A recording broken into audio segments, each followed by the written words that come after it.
sagot. Love triangle na to. Pula ka sa sabi niyo. Si Bianca. Why si Bianca? Sabi ko sa akin. Bro, bawal dito siya. Bro, wag dito siya. Sabi niya? Oo, bro. Sabi ko. Pero friend ko eh. Close friend. Kahit na, dude, bro code. Yung hinihintay niyo for 2 years!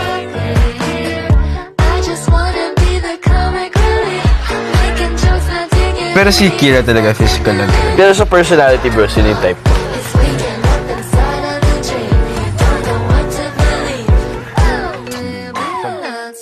Girl naman. Ikaw nga. Ikaw sino? Personality, atik lang. Ako? So bro. Curious lang. Kay Bianca. Ginawa kong soccer ball eh. Distractions, guys. Okay pa. Ako yung nadidistract eh.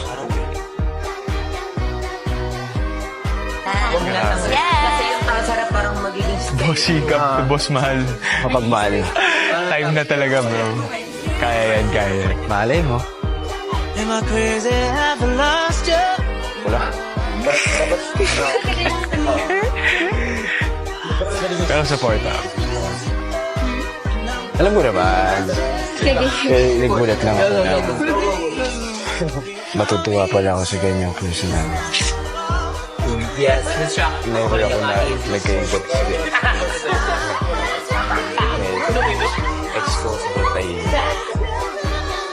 Pag-amis lang ako. Ano, baka game changer, bro. Loko.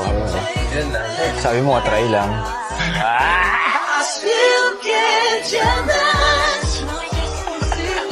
Tama! Wala kasi walang mangyayari sa'yo, bro, kung hindi mo itatry. Diba? Let's see. Subok lang yung subok. Biro kanila. Siyempre, pag ako pumasok dito, siya talaga yung friend ko. Sino? Si Dustin.